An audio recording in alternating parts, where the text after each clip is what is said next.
Olá, alunos do primeiro ano. Nesse vídeo aqui a gente vai trabalhar com a meta 6. Esse vídeo ele vai ser dividido em duas partes. A intenção da meta 6 é trabalhar com a retomada de conteúdo. Então, a nossa retomada de conteúdo é visando a nossa avaliação, que vai ser na próxima semana, do dia 4 até o dia 8 de maio. E aí eu separei 2 temas para a gente poder trabalhar com essa avaliação. Então, primeiro tema, separação de misturas. Então, ele vai estar localizado no módulo 1, capítulo 1, da página 38 até a página 43 da apostila, e modelos atômicos, que vai ser o módulo 1 e o capítulo 2 por completo.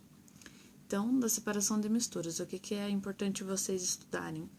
Todas as técnicas e aplicação de cada uma, onde que elas podem ser utilizadas. Modelos atômicos.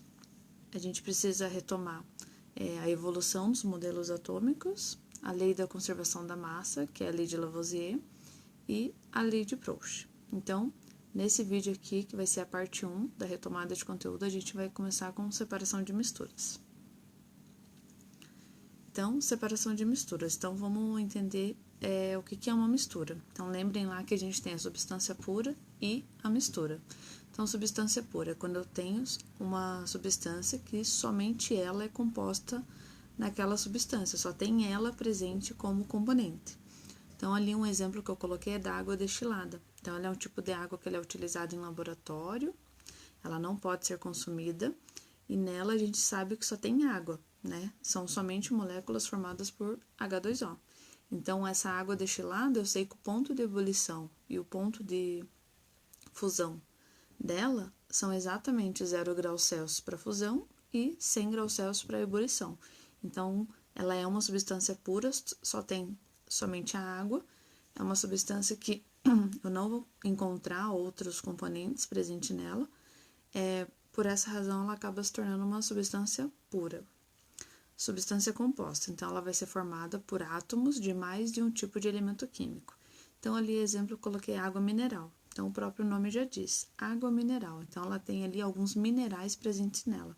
Então, se a gente pegar o rótulo da água mineral, lá vai estar escrito todos os minerais que compõem a água mineral. Então, por essa razão, ela não se torna mais uma substância pura, porque eu não tenho só água ali, eu tenho outros componentes que estão dissolvidos na água. Então, um exemplo de substância composta seria a água. Técnicas de separação de misturas. Para que servem as técnicas de separação de misturas? Então, são técnicas utilizadas para separar cada uma das substâncias que formam uma mistura homogênea e heterogênea. Então, lembrem lá, mistura homogênea. Só tem uma única fase, pode ser formada por vários componentes, mas quando eu olhar aquela mistura, só vai ter uma fase. Mistura heterogênea vai ter vários componentes e ela vai ser bifásica ou trifásica, podendo até apresentar mais de 4 fases. Então, eu vou ter vários componentes misturados e elas vão estar separadas por fases. Então, um exemplo bem simples. Então, mistura homogênea, água mais álcool, e mistura heterogênea, água mais óleo. Então, as técnicas de separação de mistura, qual é o meu objetivo principal? Separar. Então, eu vou ter vários componentes misturados e a minha intenção é separar cada um deles, ok? Segundo tópico que eu separei, que gera bastante dúvida, é como escolher uma técnica de separação de misturas. Então, eu preciso ter um conhecimento prévio da minha substância que eu quero separar, da minha mistura, ok? Então, eu preciso saber qual é o ponto de fusão daquela substância, qual é o ponto de ebulição, se ela é solúvel, em quais substâncias ela consegue se dissolver, qual é a densidade, o tamanho da partícula, entre outras informações que são necessárias na hora de eu decidir qual é o tipo de técnica que eu vou utilizar, ok? E tem um detalhe, quanto mais complexo for a minha mistura, quanto mais substâncias estiverem misturadas e mais complexas elas forem, mais processos serão envolvidos.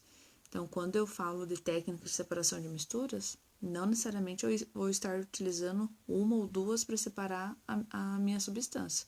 Eu posso acabar usando mais de 3 ou 4 técnicas para poder separar uma ou duas substâncias. Então, quanto mais complexa for a minha mistura, mais processos vai aumentar, maior vai ser a quantidade de processos que vai envolver nessa separação. Então, outro ponto importante que tem lá na apostila de vocês, ele fala sobre as técnicas. Então, é bastante importante vocês terem um material de apoio na hora de resolver a avaliação. Então, eu vou ter misturas do tipo sólido mais líquido e líquido mais líquido. Então, quando vocês pegarem lá a substância, primeiro vejam qual é o estado físico da matéria. Então, se ela está no estado sólido ou no estado líquido, ok? Vejam se ela se enquadra na primeira coluna, que é sólido mais sólido, ou sólido mais líquido, ou líquido mais líquido. Então, ali naquela tabelinha ali, eu já coloquei para vocês a separação de cada estado físico da matéria. Então, quando eu tiver substâncias no estado sólido mais sólido, eu tenho aquelas opções para eu poder utilizar na hora de separar. Sólido mais líquido, eu vou ter aquelas 3 opções, que são as mais conhecidas, e líquido mais líquido, eu tenho uma diversidade de opções ali na hora de eu separar meus componentes. Então, é interessante verificar algumas propriedades da substância na hora de eu utilizar a técnica de separação de misturas, ok? Então, essa aqui foi a nossa primeira parte da retomada de conteúdo. Então, revejam lá alguns conceitos da apostila do capítulo 1 sobre separação de misturas. Tenham esse material como apoio na hora da avaliação, que ele vai ser bem útil. Então, qualquer tipo de dúvida em relação à separação de misturas, podem me mandar uma mensagem lá no mural do Iônica, que eu vou estar respondendo.